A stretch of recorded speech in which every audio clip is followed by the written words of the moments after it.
ಕೆಲ ದಿನಗಳ ಹಿಂದೆಯಷ್ಟೇ ಮಾಲಿವುಡ್ನಲ್ಲಿ ಏನಾಗ್ತಿದೆ ಅನ್ನೋ ಸುದ್ದಿ ಸಖತ್ ಸದ್ದು ಮಾಡ್ತಾ ಇತ್ತು. ಇದೀಗ ಸ್ಯಾಂಡಲ್ವುಡ್ನ ಸರದಿ ಏನೋ ಗೊತ್ತಿಲ್ಲ, ಚಂದನವನದಲ್ಲೂ ಕೂಡ ಪಲ್ಲಂಗದ ಕತೆಗಳ ಕರಾಳ ಮುಖ ಅಡಗಿದೆ ಅನ್ನೋ ಮಾತು ಜೋರಾಗಿ ಕೇಳಿಬರ್ತಾ ಇದೆ.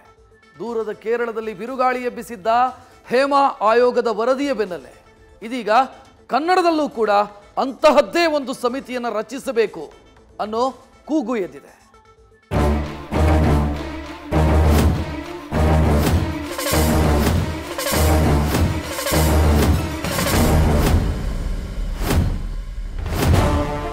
ದಿನಗಳ ಹಿಂದೆಯಷ್ಟೇ ಕೇರಳ ಸರ್ಕಾರದ ಹೇಮಾ ಆಯೋಗ ಸಿನಿಮಾ ಲೋಕದ ಅಂತರಂಗವನ್ನ ಬಹಿರಂಗ ಮಾಡಿತ್ತು.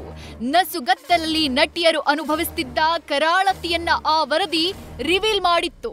ದೊಡ್ಡ ನಟರು ನಿರ್ದೇಶಕರೇ ಹೇಸಿಗೆ ಕೆಲಸ ಮಾಡಿದ್ದಾರೆ ಅನ್ನೋ ಆರೋಪ ಕಂಪನವೇ ಸೃಷ್ಟಿ ಮಾಡಿತ್ತು.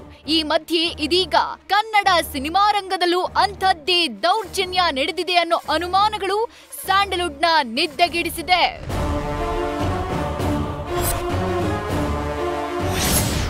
ಮಾಲಿವುಡ್ ಅಲ್ಲ, ಏನಾಗ್ತಿದೆ ಚಂದನವನದ ಅಂತರಂಗದಲ್ಲಿ?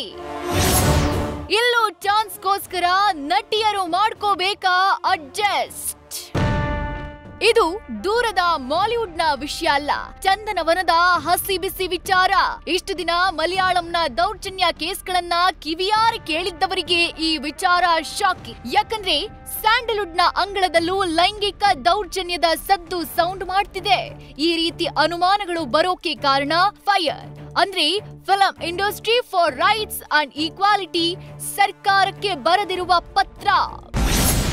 ಹೌದು, ಕನ್ನಡ ಸಿನಿರಂಗದಲ್ಲಿ ಕಾಸ್ಟಿಂಗ್ ಕೌಚ್ ಸಮಸ್ಯೆ ಇದೆ ಎಂಬ ಆರೋಪ ಆಗಾಗ ಕೇಳಿ ಬರ್ತಾನೆ ಇದೆ. ಕೆಲ ವರ್ಷಗಳ ಹಿಂದೆಯಷ್ಟೇ ಮೀಟೂ ಪ್ರಕರಣ ಸ್ಯಾಂಡಲ್ವುಡ್ನ ನಿದ್ದೆಗೆಡಿಸಿತ್ತು. ಇದಾದ ಬಳಿಕ ಚಿತ್ರರಂಗದಲ್ಲಿ ಕೆಲಸ ಮಾಡುವ ಮಹಿಳೆಯರ ಸಮಸ್ಯೆಗಳ ಪರಿಹಾರಕ್ಕಾಗಿ 2017ರಲ್ಲಿ film industry for rights and equality ಅನ್ನೋ ಕಮಿಟಿಯನ್ನ ರಚನೆ ಮಾಡಲಾಯಿತು. ಅದ್ಯಾವಾಗ ಮಾಲಿವುಡ್ನ ಅಂತರಂಗ ದರ್ಶನ ಆಯ್ತು.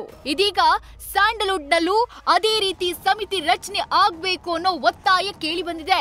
ನಿವೃತ್ತ ನ್ಯಾಯಮೂರ್ತಿಗಳ ನೇತೃತ್ವದಲ್ಲಿ ಸಮಿತಿಯೊಂದನ್ನ ರಚಿಸುವಂತೆ ಫೈರ್ ಕಮಿಟಿ ಕರ್ನಾಟಕ ಸರ್ಕಾರಕ್ಕೆ ಮನವಿ ಮಾಡಿಕೊಂಡಿದೆ. ಇನ್ನು ಹೀಗೆ ಸರ್ಕಾರಕ್ಕೆ ಮನವಿ ಮಾಡಿದ್ದ ಪತ್ರವನ್ನ ನಟಿ ರಮ್ಯಾ ಕೂಡ ತಮ್ಮ ಇನ್ಸ್ಟಾ ಖಾತೆಯಲ್ಲಿ ಶೇರ್ ಮಾಡಿಕೊಂಡಿದ್ದಾರೆ. ಈ ಮೂಲಕ ಸ್ಯಾಂಡಲ್ವುಡ್ನಲ್ಲೂ ಈ ರೀತಿಯ ಕಿರುಕುಳ ಇರುವುದನ್ನ ತನಿಖೆ ನಡೆಸುವಂತೆ ಅವರು ಸಹಮತ ಸೂಚಿಸಿದಂತಾಗಿದೆ. ಇದರೊಂದಿಗೆ ಪತ್ರದಲ್ಲಿ ಹಲವು ಹೆಸರಾಂತ ನಟಿಯರು ಸಹಿ ಮಾಡಿರೋದು ಮಹತ್ವ ಪಡೆದುಕೊಂಡಿದೆ.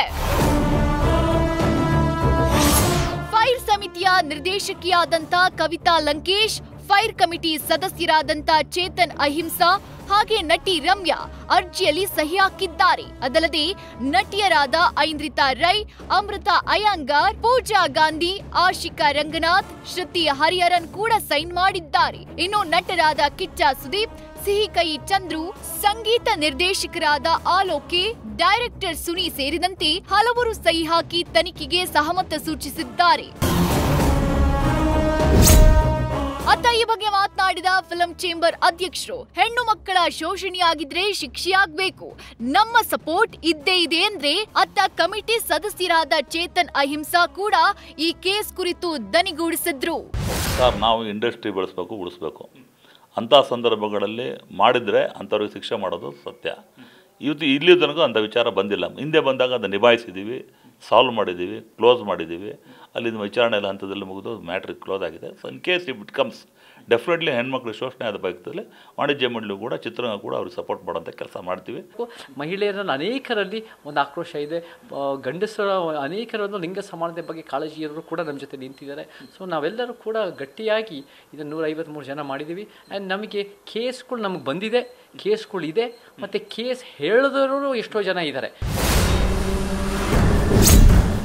ಏನೇ ಹೇಳಿ, ಈ ಎಲ್ಲಾ ಬೆಳವಣಿಗೆಗಳನ್ನ ನೋಡ್ತಾ ಇದ್ರೆ ಕನ್ನಡ ಚಿತ್ರರಂಗದಲ್ಲಿ ನಿಜಕ್ಕೂ ಏನಾಗ್ತಿದೆ ಅನ್ನೋ ಪ್ರಶ್ನೆಯಂತೂ ಮೂಡುತ್ತೆ. ಚಾನ್ಸ್ ಹೆಸರೇಳಿ ಹೆಣ್ಣು ಮಕ್ಕಳನ್ನ ಮೋಸದ ಜಾಲಕ್ಕೆ ಬೀಳಿಸಿ ಅವರನ್ನ ಲೈಂಗಿಕವಾಗಿ ಶೋಷಣೆ ಮಾಡಿದ್ದು ನಿಜವಾಗಿದ್ದಲ್ಲಿ ಅವರಿಗೆ ಖಂಡಿತ ಶಿಕ್ಷೆ ಆಗ್ಲೇಬೇಕಿದೆ. Lokesh, News First, Bengaluru. News First ನಿರ್ಭೀತಿಯಿಂದ ನಿಮ್ಮ ಪರವಾಗಿ.